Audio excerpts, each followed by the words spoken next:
Growing a business is so exciting and it's so overwhelming. I remember that when I owned my business, which was a political consulting and issue advocacy consulting business, at one point, I was paying taxes in like 6 states and I had so much compliance and regulatory to pay attention to. And if you're growing internationally, it's just not about knowing who you want to hire. It's about keeping everything in that country running smoothly as you scale. And that's where Pebble comes in. If you're a founder or an HR leader, building a great team is the fun part, right? Managing everything that comes with it as you grow globally is where things can get tricky. And Pebble makes that part easier. Pebble makes global hiring simple. Through embedded compliance and AI-driven workflows, the Pebble platform takes the delays and guesswork out of going global. Through embedded compliance and AI-driven workflows, the Pebble platform takes the delays and guesswork out of going global. We have a special offer for listeners of this podcast. Pebble is normally $399 a month per employee, which is already a no-brainer for what you get. But right now, there's a limited time offer on their site, which makes it easier to get started. Go to hipebble.ai. That's hi, hipebl.ai. hipebble.ai. Terms and conditions apply. I'm joined by Felix today to have a conversation with Dan Granger, who is the CEO of Oxford Road. And I met Dan at South by Southwest at a really cool podcasting event. Dan is a true innovator in the space of podcasting, advertising, monetizing, growing influence. And he's a really cool guy. And he is an anxious achiever. That's how we connected. I told him what I do, and he goes, "Oh my God, that sounds like me." So I said, "You have to come on the show." And this is me being on his show as well as him being on my show. We talk a lot about media, which I love to talk about. We talk about AI and what it's going to do to creativity and influence. And we talk about managing anxiety as a leader, as an entrepreneur, especially in these super disruptive times. We get a little nitty-gritty about podcasting and media. I think you're going to find it interesting, even if you are not a podcaster or a media executive. I always love to go inside the minds of leaders who are working through all the big issues that we talk about on the show. So my conversation with Dan Granger, CEO of Oxford Road. Welcome to the Media Roundtable, where we explore the business of trust in the new media economy. I am your host, Dan Granger. I'm the CEO and founder of Oxford Road. And my guest today has spent 2 decades moving between politics, public health, and brand strategy. A lot of interesting areas. And she has built a podcast and a business around the thing that most leaders really hesitate to talk about out loud. She has advised four U.S. presidential campaigns, teaches executive education at Harvard, and still identifies as an anxious achiever. My guest is Maura Aarons-Mele, who is the founder of MHL Partners and host of The Anxious Achiever, which is a wonderful podcast that we have many advertisers who are happily supporting. She is also the author of the Harvard Business Review press book of the same name, The Anxious Achiever. And so, Maura, welcome to the Media Roundtable. I'm so glad we're finally able to do this. Oh, it's so great. How are you? I'm well. I think I'm not really a morning guy, and we're doing this one kind of early, but I don't feel like that's a problem this morning.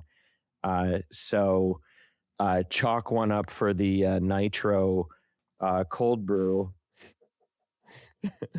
And listening to some of your stuff on the way down, I've been trying to bone up and really excited about this conversation. How are you feeling? I think that's my first question. What's today like for you? And is anxiety like a kind of an always on thing, or is it something that you've managed to the point that it's not even a signal? I view my anxiety as my sort of co-partner in life. We have a good relationship, Mm. actually. We've had a very, very bad relationship at many times, but I'm getting old enough, so now we kind of have a good relationship. And right now, my anxiety is calm. She's sort of chilling for the summer. Hmm. Please, Hmm. I'm sure she'll flare up, but I have developed such a toolkit, such a bag of tricks, to be honest, that I'm pretty good at taking her down and calming her down most days. Does she have a name, by the way? It's funny. She doesn't have a name. Sometimes my inner critic has a name, and it's my mom. Oh.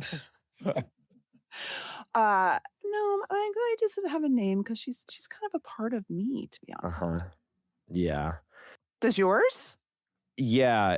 It goes by Dan most of the time. So, well, this is such an interesting subject. I mean, what are you going to do for work now that technology and AI has really solved most of our societal ills and mental health issues? Oh, for sure. I mean, now that we've got things to do everything for us, tell us how to navigate any situation. I mean, it hasn't the future that is now upon us really made this somewhat less of an issue? Mm-hmm. Yeah. How are you feeling about that? Great, Right? great. I And I mean, noticed, existential dread. yes, exactly. And I noticed that our team members are feeling the same way. They're very not feeling any of the pressures at all. And I know that. So let's talk about that seriously for a Yeah. second. I mean, so much of our world seems to be, our capabilities keep increasing, right, as a Mm-hmm. society. And we do have more access to more resources, more tools, more solutions, more advice, more anything. And yet it feels like maybe that's not exactly helping. If you think about, because you've studied this so much, if you think about anxiety historically, where are we at? Is it something that just now we talk about? We didn't used to talk about it, or is it truly different now? And then I'm going to want to ask you a little bit about some of the ways you're advising people to deal with kind of the tech produced anxiety. Yeah. Yes. AI anxiety. So anxiety, and I'm going to talk about anxiety right now, not as a clinical disorder for Mm-hmm. which you would get medication. That's the most common mental illness in the world. Many, many people have it. But when I talk about anxiety right now, I'm just going to talk about anxiety as like a normal, healthy emotion that Mm-hmm. most of us feel. We need to feel anxiety. There's a wonderful writer named Rollo May who wrote a book, I think in the 60s, called The Meaning of Anxiety. Mm-hmm. And his point was very much that man, back then it was man, right, needs anxiety to keep us innovating and moving forward, even though it feels terrible. Anxiety has ancient roots. Anxiety was the pattern making that kept us alive when we were prey. Anxiety was the signal that helped us say, ooh, that rustle in the bushes, that's probably not good. So I probably should avoid the rustle in the bushes, right? Anxiety is just the anticipation of a future that feels uncertain and scary. And so I love anxiety. Anxiety is really what has kept us innovating, on our toes, focused, as has stress. We would be nowhere without stress and anxiety. And I think we have to accept that as people because I believe it's really part of the human condition. Now, I also believe that right now we are at a level of anxiety that feels unsolvable because of two things. One, because we know so much about it and we talk so much about it. And two, because the level of change and uncertainty is really, really intense. And we watch it in real time on social media. And we are not equipped as humans, most of us, to manage that level of uncertainty and fear in our nervous systems. And so we feel anxious chronically. We're always like at an 11. Our worry is at an 11 because we're so overwhelmed with all the incoming. And so when you are talking about anxiety all the time, I mean, it's kind of the anchor for the work that you do. You're really making a distinction between the clinical type and the I don't know what you would call it, the natural type, The emotion, healthy just type. Yeah. natural emotion. Yeah.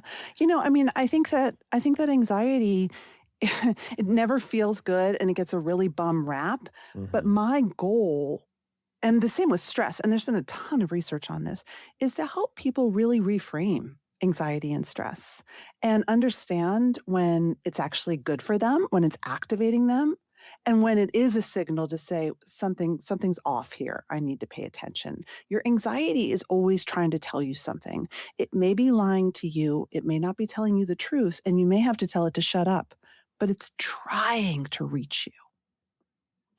And when do you know that the anxiety is the healthy kind versus the unhealthy kind? I think that there's a kind of like a two-step I use. The first is this kind of appropriate for the situation? We're never anxious about things that we don't care about. Like, you're never going to be anxious about, I don't know, am I going to watch like one mediocre show on Netflix or another mediocre show on Amazon Prime? Like, that's not the kind of thing that's going to make you anxious because you're not invested in the outcome. It just doesn't really matter. And so if you're feeling anxious before your first day at a new job or before a presentation or before you're about to, star in a sporting event or whatever, I would say that that's like pretty good anxiety, right? You care about the outcome. It's uncertain. You have a lot riding on it, but that's all good, healthy stress and anxiety, right?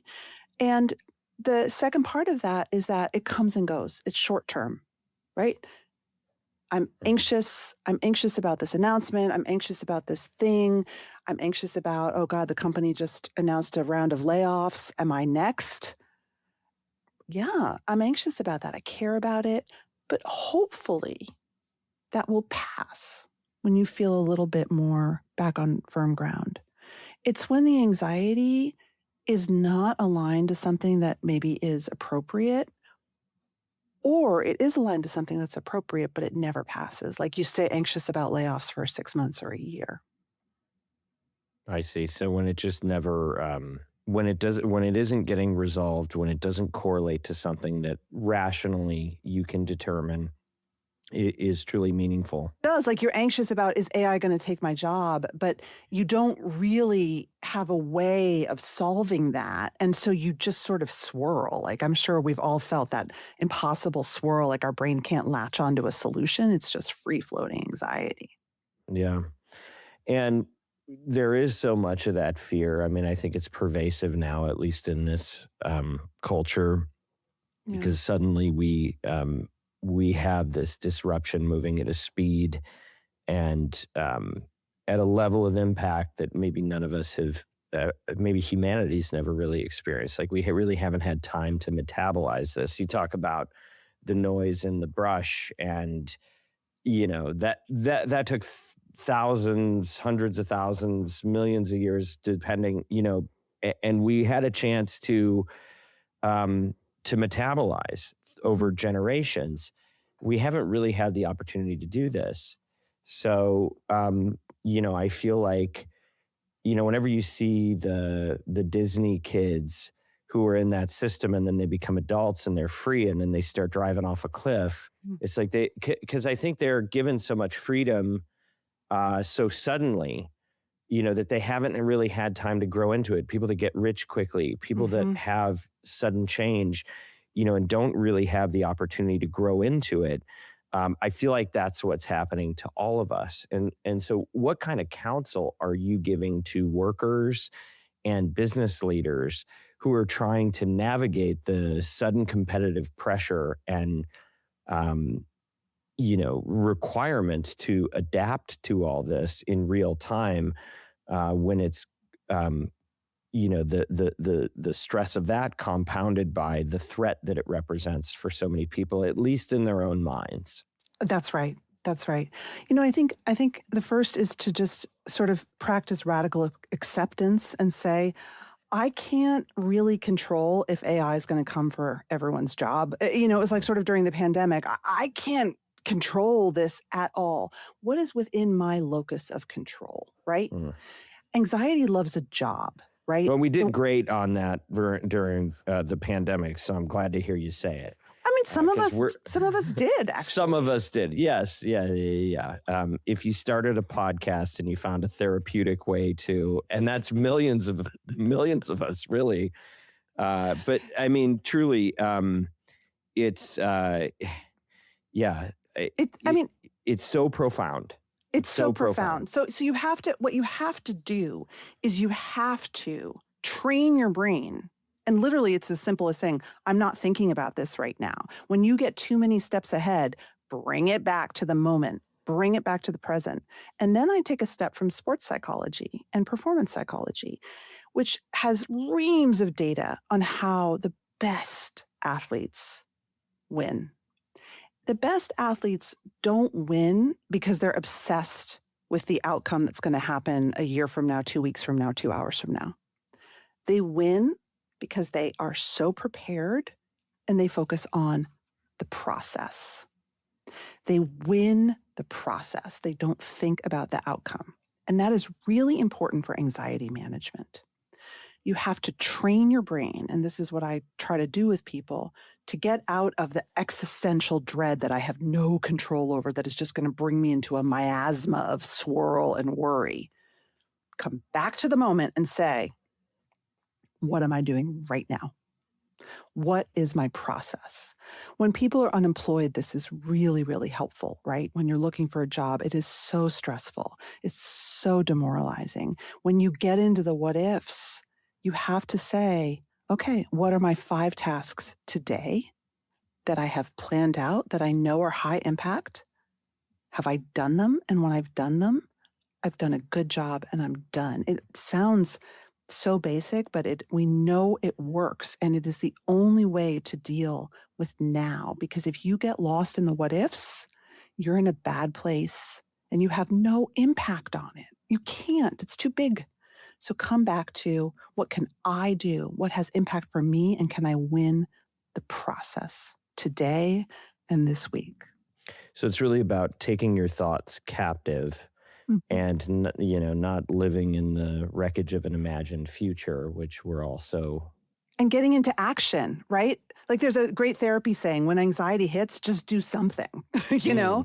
And honestly, like we need that. Our brain loves a task and it gets us into action and out of worry. My oldest child is graduating from high school a year from now. And I really want to go on a family trip. I find family trips are just so precious. The kids will never forget it. And they're expensive. And so I am planning with Monarch. Monarch is the personal finance app that tracks everything: accounts, investments, saving goals, and spending. You can get your first year of Monarch Core for half off. That's just $50 with the promo code Achiever. Monarch's personal finance app monitors your money. But the thing that I love most about it is that it helps you plan ahead.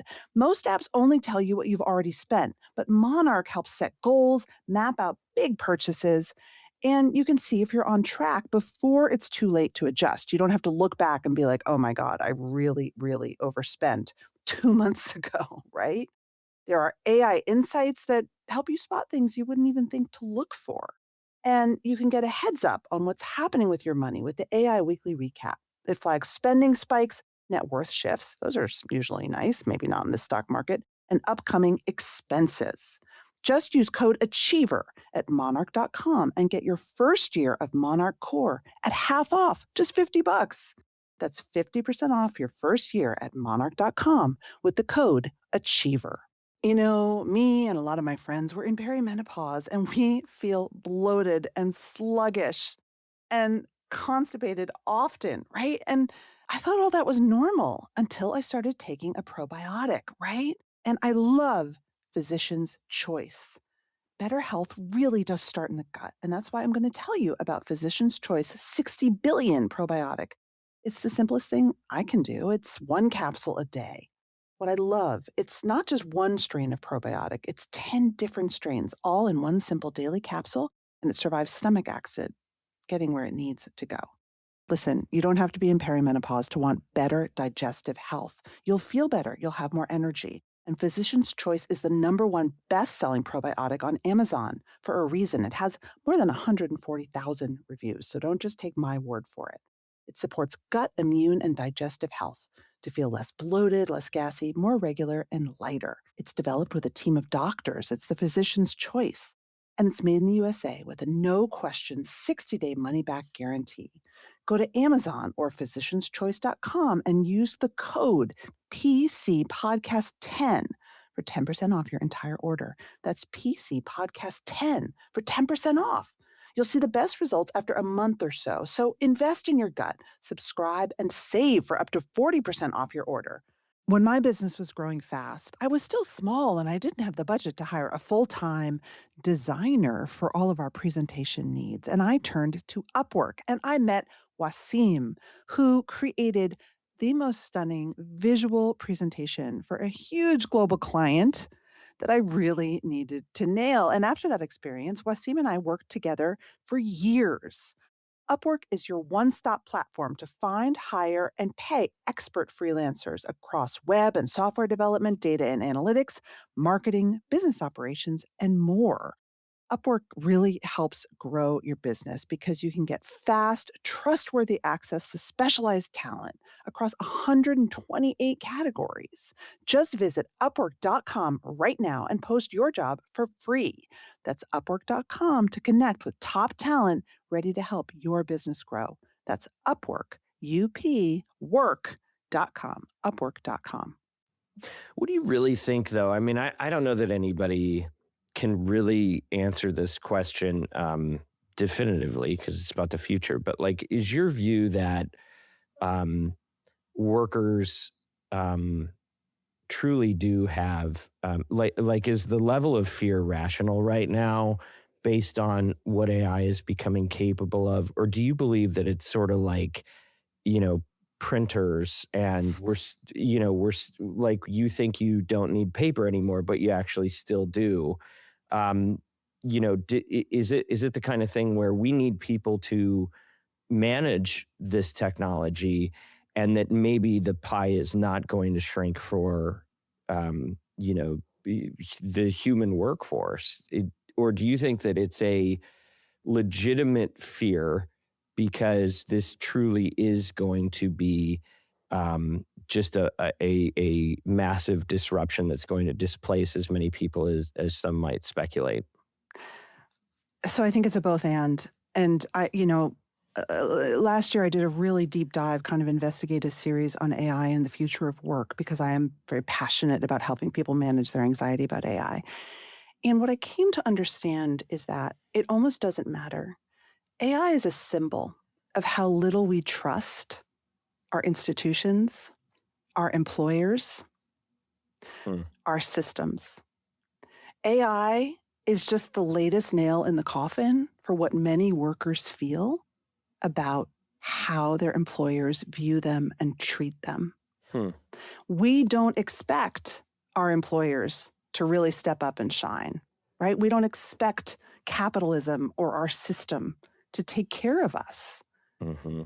And so we don't really have much hope and faith that they will this time. And I think that AI is just sometimes a really helpful, almost like boogeyman or scapegoat for larger broken systems, you know, that we've all been experiencing for many years. A lack of trust, a huge decentralization, a sense that just capitalism just cares about the shareholder and not about us at all. And so I think that we don't know what AI is going to do. Like, I don't know. You don't know. Even the experts, Dario Amodei, like maybe he knows, but maybe not. I think the worry is founded in a lot of mistrust and fear that has been sort of brewing. I don't know what you think. Well, I mean, and AI is amazing, and I think it is going to change a lot of things. Right. It's changing everything, right? So we are using it. You know, I've been trying to integrate it across the organization.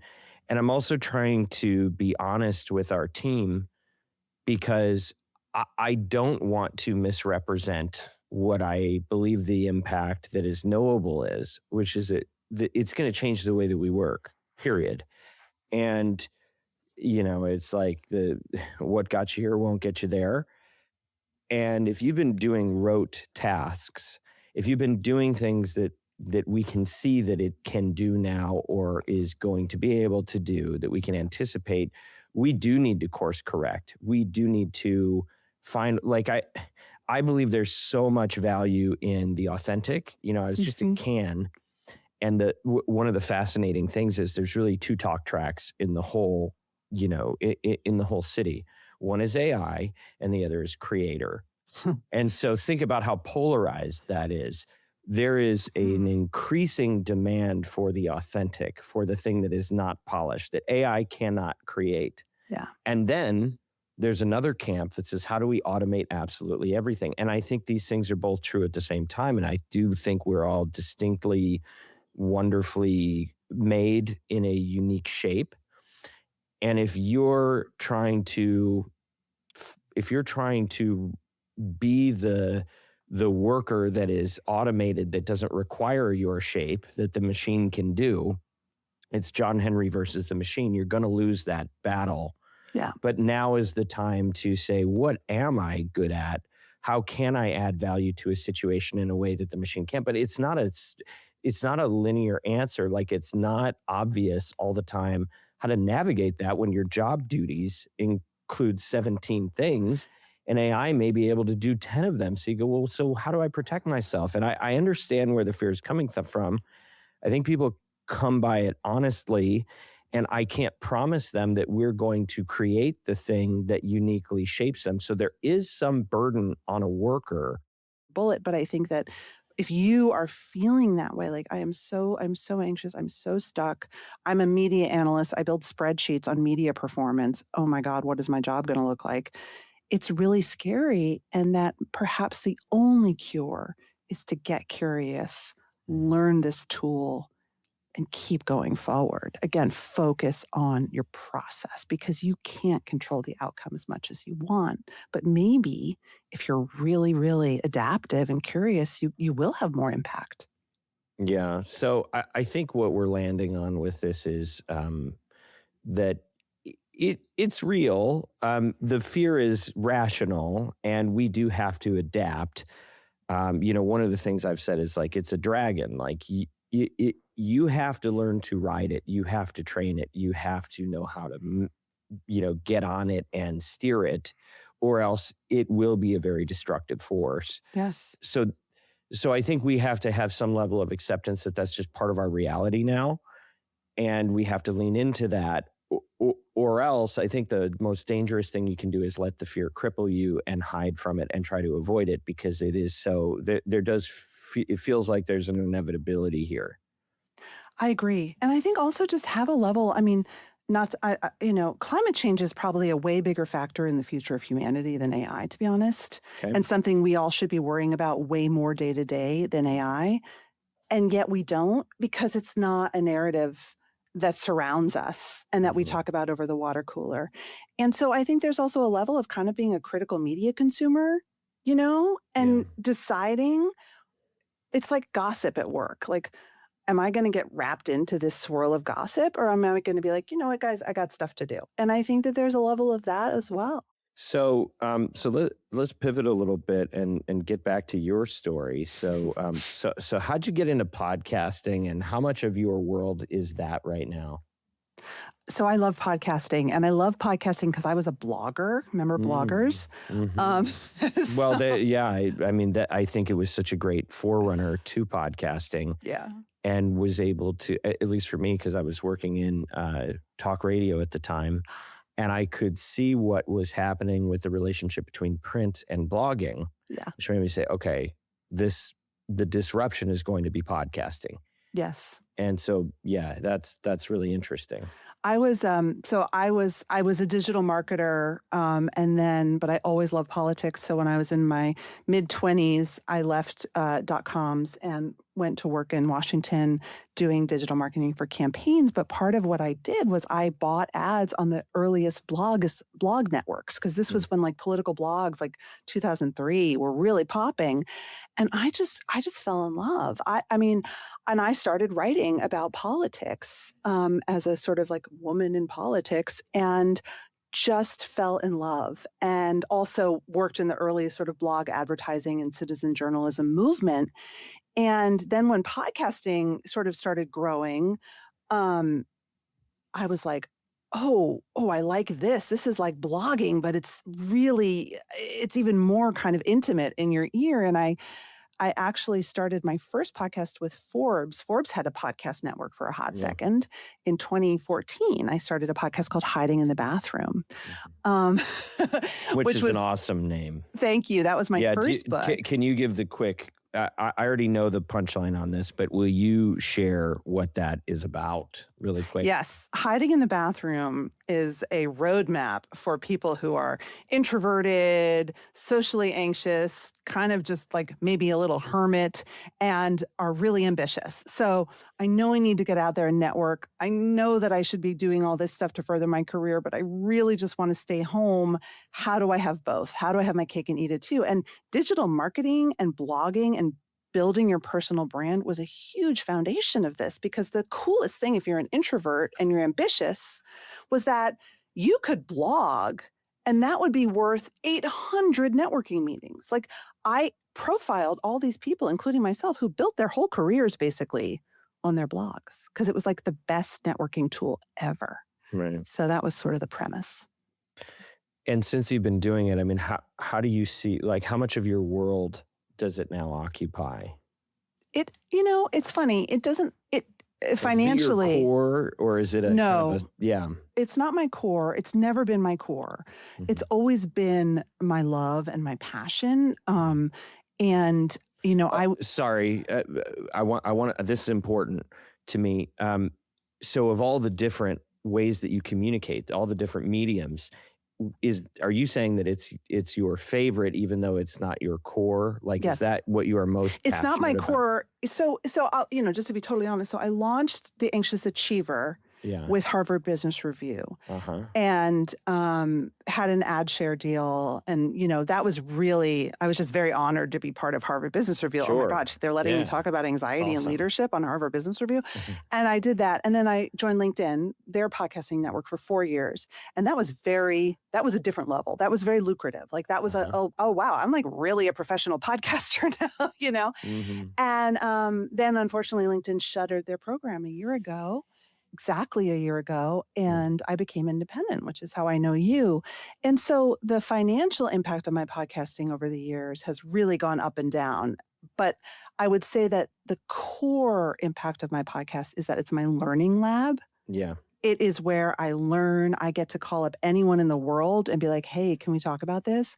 Mm-hmm. And it's, I think, my primary way of communicating with people. Like, that's, when people come to my work, it's usually through my podcast.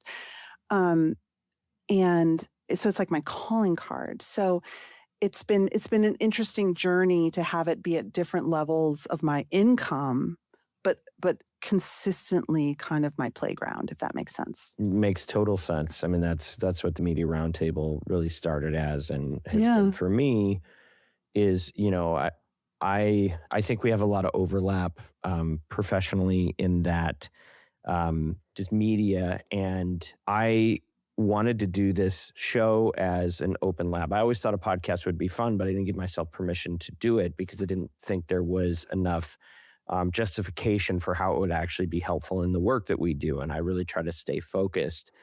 But I saw in 2020 the impact of polarization on the way that we were doing business and advertising. Really? And and because we're dealing with creators and personalities, and brands became very sensitive and really wanted to align their brand values with the environments they showed up in. but didn't really have a way to think about that. I thought this is a fascinating topic that's useful to the clients that we serve, but also very interesting to me. And so there was this convergence. I started talking to everybody, National Institute for Civil Discourse, brand safety experts, the Washington bureau chief for CNN, Newt Gingrich. I mean, literally everybody. You had Newt Gingrich on the show? We've had, you'd be stunned if you saw, we've had Bill O'Reilly, we've had T-Pain, we've had everybody from all sides of the spectrum. But my core question was like, why are we so divided? What is media's role in that? And what does the advertiser have to do with that? Yeah. Because the advertiser has a significant amount of influence. And it was during the pandemic that's sort of really manifesting in a material way, but I felt in a very arbitrary way. And I wanted to figure out, like, what can we do to manage this? Because it was out of control and reactive. And I think you saw the pendulum politically swing from, everything is cause driven, and who you say you are as a business is more important than the core value proposition of the fact that you sell underwear or whatever, right? Like, and we kind of went to the full extreme of that. And then I think now we've gone to the other extreme, which is full apathy and like, whatever, let's just, go back to commercial interest. I actually think that it needs to be in the middle, but this podcast has been a tool to have very productive conversations, to even think about how to think about that. Yeah. And it's led to, I think, commercial development that's been useful. But because we treated this as an open lab, this is where we try to unpack it and work it out. I love that. I think the lab analogy for your podcast is a really fun one. If anyone out there listening is like, why should I start a podcast? Mm-hmm. Don't do it to become rich. Like, don't do it. You're not going to be Rogan, probably. Yeah. And that's okay. But if you feel like you have a specific thing that you want to like chew over and get access to people, I can't normally call up the Surgeon General and be like, hey, you want to talk about loneliness? Right. But with a podcast, I can. And so it's funny. I wanted to go back to the pendulum. So my business was called Women Online, my political and issue advocacy consulting business that I started after years of working, for other people in politics. And we really rode the wave of Girl Boss and, Dove Women's Marketing. And it was a good time. We started in 2009 and I sold it in 2021. And it's really good timing. It was really good timing. And I thank God for that. And then all of a sudden I saw two things. I knew I had to get out because I felt like the ability of social media to shape narratives had kind of gone haywire, and things had become really toxic in the creator space. In the work that I did a lot of work with parents and parent public health issues like vaccines for kids. And it was untouchable. You couldn't have healthy discourse anymore. No. And I saw companies' appetite for this kind of stuff. I don't know. I saw their budgets increasing, and their budgets indeed have increased. But I saw that it was a lot about just video. And I'm not a video person. I'm a words person. And I thought, I think my era has kind of passed in doing this work as a business, and I sold it. And I'm really glad I did, to be honest. Yeah. Yeah. So the medium, I think we've both seen, like, it's a really interesting canvas. And I totally agree with you. Everybody wants to be a podcaster. A lot of people want to be podcasters or are, but I think there's so few that are going to be commercially successful based on advertising revenue. Yeah. And that's going to meet all of their financial needs, right? And I try to encourage people to not look at it that way, and to, that will work for some people, but think of all the other things that it can be for you. It can be a reason to have conversations you wouldn't ordinarily be able to have, advance your business in ways that, it's a different conversation to say, can I talk to you versus would you like to come on my podcast? But, and then if you think of it like, if you're going to do a company newsletter, why wouldn't you look at a podcast in the same way? because that kind of lowers the stakes a little bit and allows you the freedom to say, I don't have to worry if my clips aren't going viral and if I'm not, ready to get signed by Spotify or whoever. Yeah. You can actually figure out how to use it to, it's cathartic and it's a growth opportunity. And it's just such an interesting medium to me for the free and open exchange of ideas. And it sounds like you've had a very similar experience. What is how do you think it's different for brands that work in this medium than other forms of media? Podcast advertising? Yes. I mean, I think it's, I go back to like the original work with brands working with user-generated content, right? Whether it was with bloggers or early Instagrammers, it's the sense of influence and sort of trust that I think is really important.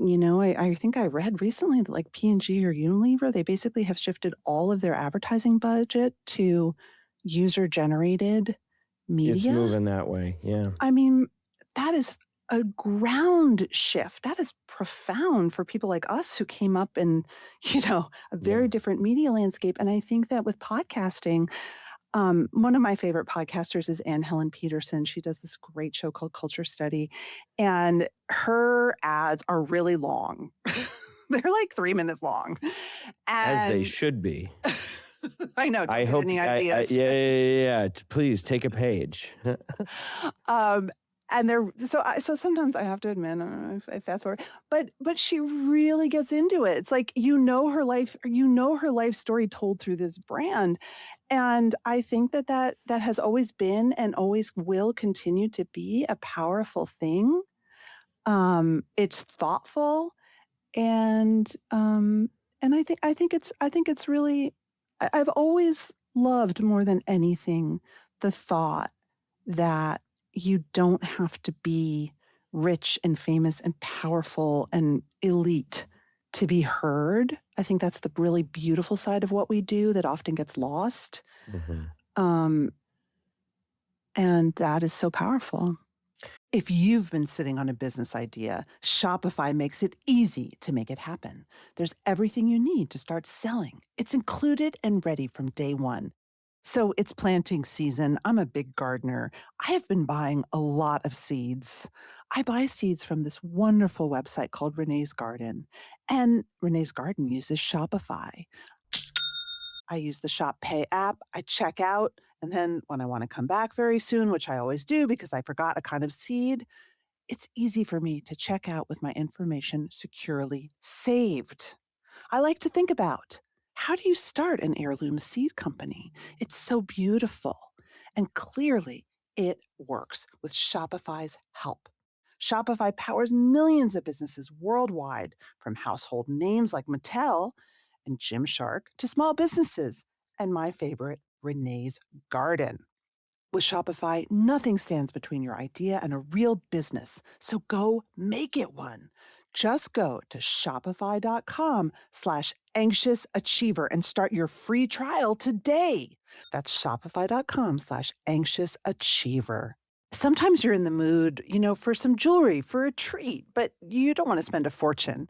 And I love to talk about jewelry. I love to look at jewelry. And that's why I love Whatnot. I was on Whatnot last night, just going through really fun, chic, don't break the bank jewelry sales. Whatnot is the largest dedicated live shopping platform, whether it's beauty, collectibles, electronics, luxury fashion, even cookies. And sellers are building real, thriving businesses. And anybody can sell on Whatnot, whether you have a big business, a small one, or a budding business. People selling on Whatnot sell 10 times more than on other major marketplaces. Because on Whatnot, you're not just listing products, you're building real connections with buyers. And so Whatnot buyers spend more than an hour a day in the app because we're not just browsing, we're engaged, buying, and coming back. Search Whatnot. That's WHATNOT in the App Store. You can download it and you can start selling right away. That's Whatnot in the App Store. Download it, and you can start selling, engaging with customers, and selling more. So let's talk about the commercial side of your podcast business. What kind of brands do you think are the right fit for the anxious achiever, and in the sea of opportunities, what would be interesting to them about affiliating with a program like yours? It's really interesting. So for many years, like I said, I was with Harvard Business Review, and then I was with LinkedIn, and all of my advertisers were large enterprise companies, um, which was, and then occasionally like a coaching or a therapy company. And now being independent, I have a much broader array of advertisers working with Yap Media as I do. And oh, you're with Yap. Yeah. I forgot that connection. Okay, yeah, Hala's incredible. Yeah, I mean, she's amazing. It's been fantastic. And I think that my audience is both really high-powered executives who are making big purchasing decisions and people who are really interested in like shopping. It gets the full panoply. And so I in my dream, and I know this is kind of unusual, but I would have that mix because I am a business show that talks about things that are personal. It's a really smart title, by the way. Thank you. Well, you look, I don't know how many achievers don't err on the anxiety side of the spectrum. But the fact that you lead with some amount of vulnerability by self-identifying, but also using some really powerful keywords to attract people that are, achievers, and kind of using the side door because you're coming in and talking about something that most people aren't saying out loud. They're just expressing it out loud. They're just indicating it without actually acknowledging it explicitly. So it's a very smart packaging around a very interesting product. I really like the work that you do. So your audience, what do you know about them? Besides, are you able to get any intel on who they are, where they are? Where do you get your data, and what does that look like? I don't have as much data as I would like. It's something we're definitely working on.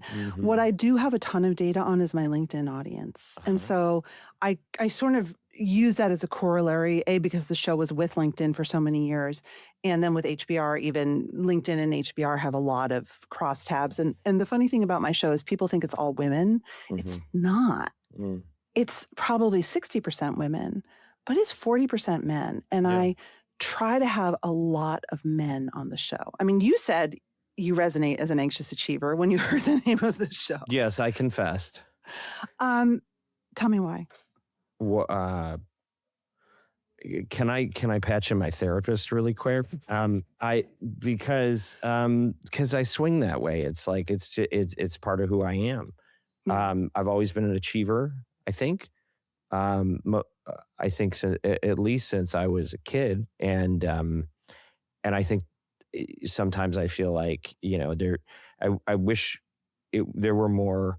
I wish I was more intrinsically motivated by better forces, but sometimes I feel that the power of anxiety compels me to go and do the things that others may not do. And so I think a lot of the premise of your message, as I'm understanding it, is really about the fact that this doesn't have to be debilitating. It can be rocket fuel. And I do think that, if I've had any success in my career, it's from harnessing those types of feelings and using and channeling them into things that are really rewarding.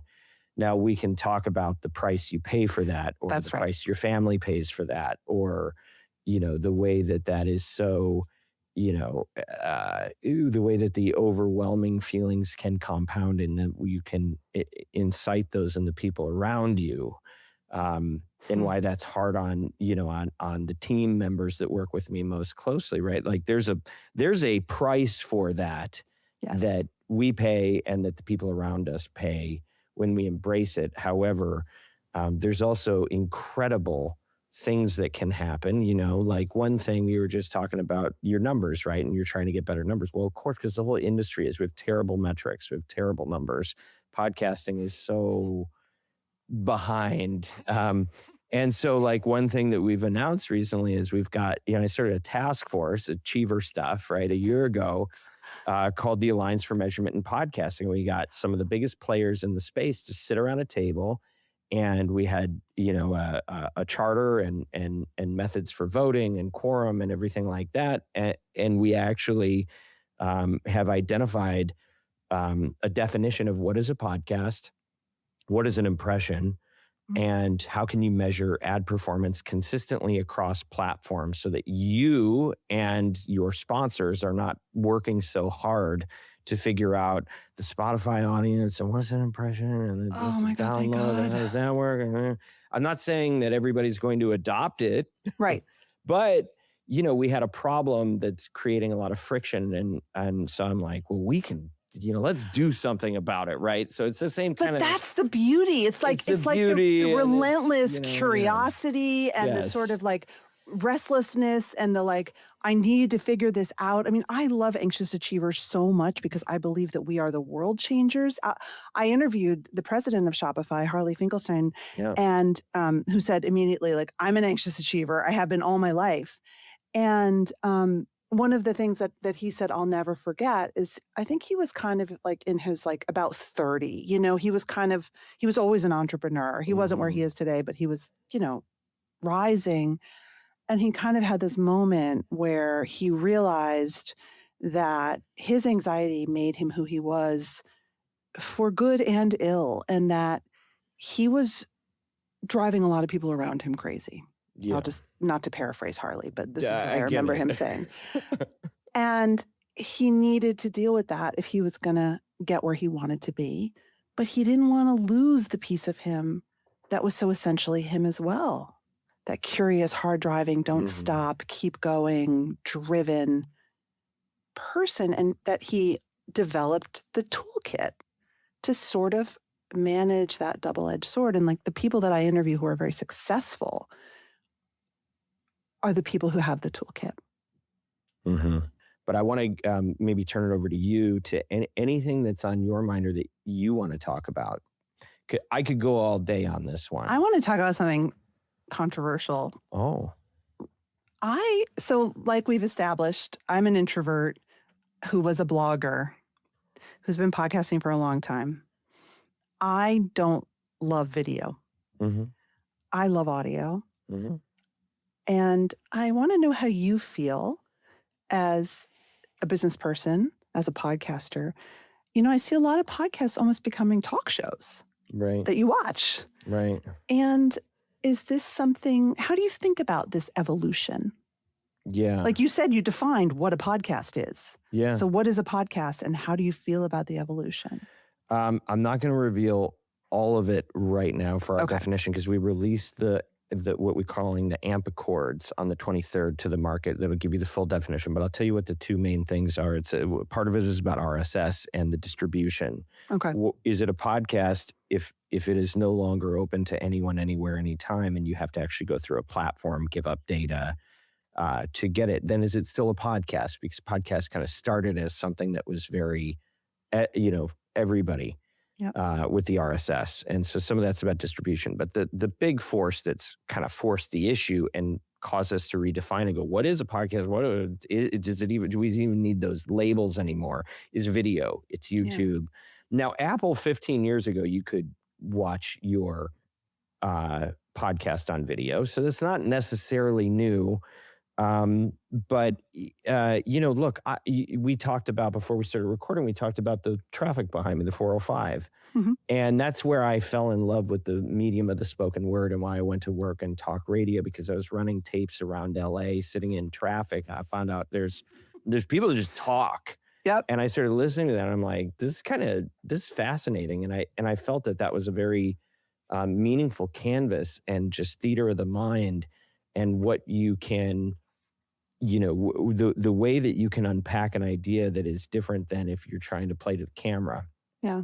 And so that's what drew me into the medium even before there was podcasting. And as podcasting has evolved, it's been labeled by everybody, us included, as audio. And then all of a sudden it's like, wait a second, YouTube's like, hold my beer. And now, arguably a third of the consumption starts there. It's the main discovery platform. It's everything. It's really important. And kids these days, they're not tuning into things. They're watching things but I think the key distinction for this medium is that, James Cridlin of Pod News says it's something for your ears to do when your eyes are busy. I'm not that strict in my thinking. I think that it is, I like what, Stephen Goldstein is a friend of the show, friend of the business, and teaches the class on podcasting at NYU. And he says, look at the morning news shows and the way that they would program, one of these, any morning show is built so that you can watch it or you can go brush your teeth and leave it on and you're listening and it's the same thing. Right. So video can be there, but if it doesn't work with your eyes closed, it's not a podcast to me. I like that. So I'm agnostic about whether or not you choose to lean into the video or not. I would say that if you don't have a video, you may be undermining some of your potential reach and distribution. Are you diluting the value of your content with that? That's for you to decide as a creator, and I wouldn't want to legislate that for you. I think that the audio only feed is one lane on the highway, and then you got 5 other lanes that all have video. I think that's where this goes. Yeah. But I think you kind of have to, it's like AI, there's an inevitability to it. And I say embrace it, if you want to get your message out to more people, and don't worry about it. Most of them aren't like staring, at everything anyway. It's like, and you don't have to look. Yeah. You don't have to look. Yeah. That's a good disclaimer we should do for our video feeds. Is like just a friendly reminder. You don't have to look. I mean, it's funny. I have a friend who's a TV producer, and she was like, Maura, you don't need to look like the Oprah show to be on video. She said, the actually Gen Z aesthetic is very... They don't care. They don't care. Unfiltered. Because I was all like, I don't have a studio. I'm not going to get my makeup done, Yeah. And to me, that was a real aha moment. I will leave you with this. I do a lot of video for LinkedIn. The videos where I'm in a studio and I'm getting my makeup done, they do fine. The videos where I'm in my car crying are the ones that have gone viral. Yeah. So speaking of, be yourself. Final bonus round. Anything else you want to ask or say? I'm good. Okay. This, I wish this were a retreat and not just quick conversation, but I'm really excited to get to know you better and to get into your world. And I do think what you're doing is great service to everybody, really. And I'm glad that our clients are able to affiliate with the work that you're doing. It sounds like it's not only a great audience, but really helping people with some of the most challenging topics right now that we're all just trying to figure out in real time. So it is. And let me tell you, if you want to listen, it's not heavy in the snooze. It's not sad. It's like, it's fun. We have fun. Yeah. You have to, there was a great podcast called The Hilarious World of Depression with John Moe. Oh, I loved that podcast. Wow. That's a cool name. Yeah. Go listen to the archives. So you can laugh while talking about this stuff too. Any final plugs for how people can get in touch with you? Yes. Well, listen to The Anxious Achiever wherever you get your podcast. I have a new book coming out, and it's coming out next year. It's called The Atypical Achiever, How to Thrive and Lead When Your Brain is Wired Differently. And it's a continuation of all this work, because we talk a lot about neurodivergence as well on the show. So keep an eye out for that. But please come meet me on LinkedIn, listen to the show. And thank you, Dan. Appreciate it. That's it for this week's show. If you like the show, follow us and tell your friends. And please leave us a review. It really helps The Anxious Achiever get found by people just waiting for our content. I'm your host, Maura Aarons-Mele. Lots more to come in the next episode.